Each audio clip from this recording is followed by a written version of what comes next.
Hello and welcome to earlymusicsources.com. My name is Elam Rotem and there is Johannes Keller, and this is part 2 of Tuning and Temperament in the Renaissance.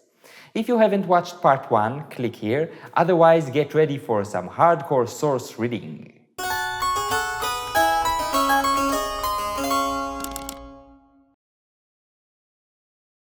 The historical sources concerning tuning can be divided into two groups: theoretical sources and practical sources. The theoretical sources try to solve the fundamental problem of temperaments with complex mathematics. The difficult aspect in these sources is that until the 20th century and the invention of machines, the long list of complicated numbers couldn't be really applied on an actual instrument. The only way to render such numbers on a tuning was using a monochord, but this is a very long and complicated process that without doubt wasn't used in an everyday situation. The second group of sources is a few practical instructions for tuning, based on what you actually hear and what you should actually do in order to tune a keyboard instrument. Let's see.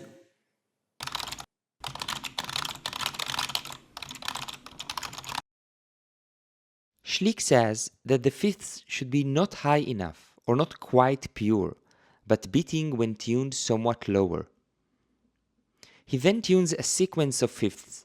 Starting from F, he went all the way up to C sharp, and in the other direction until E flat. It could have been almost familiar up until now, but that's not the whole picture. He says that the three diatonic thirds, CE, FA, and GB, are more important than the accidental thirds. This comment implies that there is no aim to tune each of the fifths in a perfectly equal size. They are all tempered a bit differently to take care for specific notes. Some should or could be better than others. A last point by Schlick, which is rather odd, is that he insists on tuning the G sharp a bit higher than it would be as a nice third to E. Not as high as A flat would be if it were a nice third to C, but somewhat in between. The reason for this is not completely clear in his text. It's possible that his aim was to eliminate the whole fifth, G sharp, E flat, and by that making all fifths available for the composers.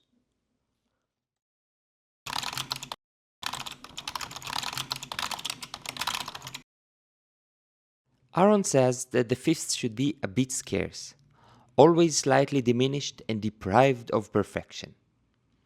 The third should be sonorous and just, that is, unified as much as possible. Note that he says as much as possible, implying that it's not necessarily possible to tune it perfectly. The tuning procedure starts off with a C major harmony, and then the fifths are filled in. He then reaches up to B on one side and down to E flat on the other side. The sharps are tuned independently only as thirds, that is, they are not a result of a sequence of fifths, they are just nice independent thirds. Aron doesn't seem to mind at all how the fifths between B and G sharp will sound. In modern literature, this temperament is widely considered as the first description of a quarter comma mean tone. But as you see, there is nothing here to suggest that the fifths should be narrowed by specifically a quarter comma, or that they should all be narrowed by the same degree.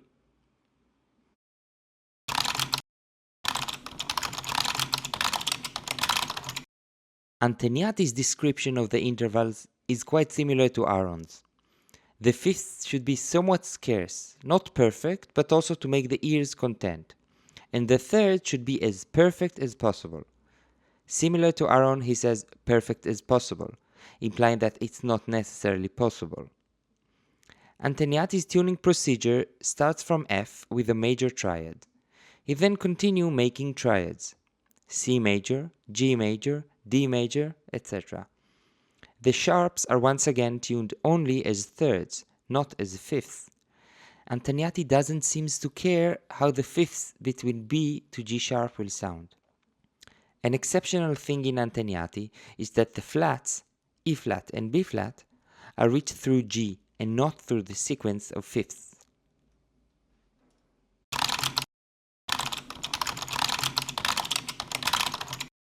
Praetorius is the most detailed source.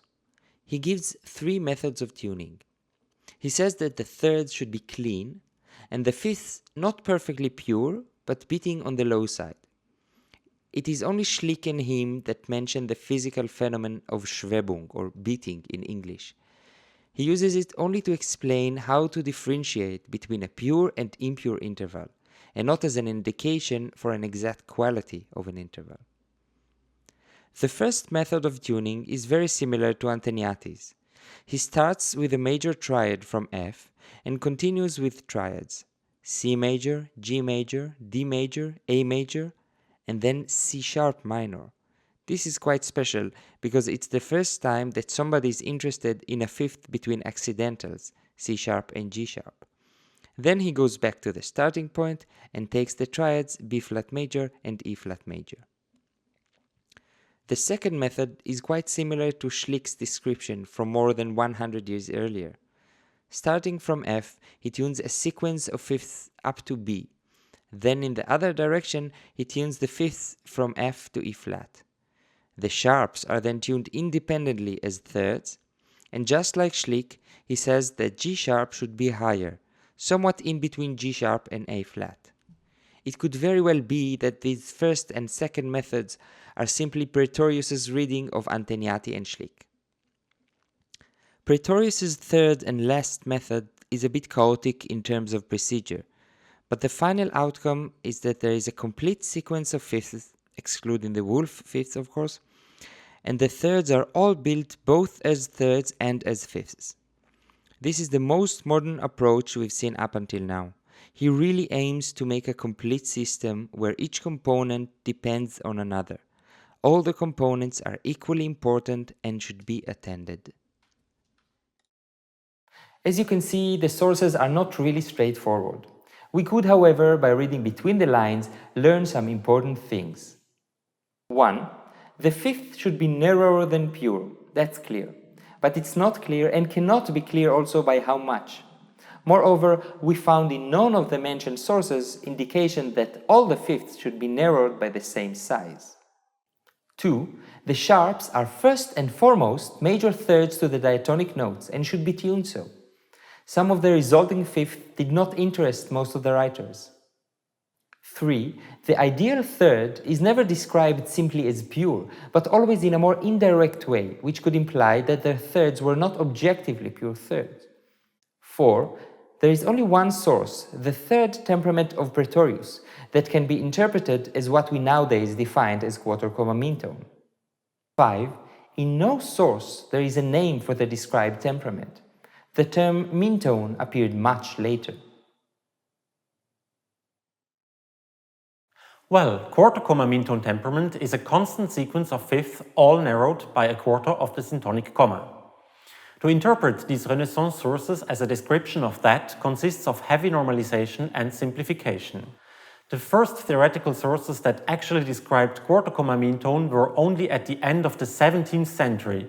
Scholars in the middle of the 20th century interpreted these sources as quarter comma mean tone temperament. Since then it became a standard, and we use it until today.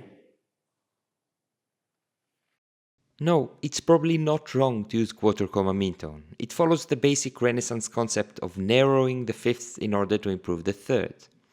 Consider, however, that apart from the fact that it doesn't really correspond with the sources, it's a rather extreme temperament on the scala. If we translate the overall characteristics of different forms of mean tone temperaments into the vividness of colors in a painting, the quarter comma mean tone will be very saturated, perhaps too much, while mean tone temperaments using less narrowed fifths would be more balanced, reaching grayscale for equal temperament. If you must use tuning machines, you could use temperaments that are slightly less extreme than quarter comma mean tone, like fifths or sixth comma. And if you want to tune without the help of a tuner, you can simply follow the sources, temper the fifths to an agreeable size, make nice thirds, and never worry about having all the fifths at the exact same size. Just make sure that all the notes you need are decent. So this was our show about tuning and temperaments in the Renaissance. We hope you enjoyed it. Notice that all the sources we talked about today were referring only to keyboard instruments. Feel free to comment, share and like. See you next time at earlymusicsources.com.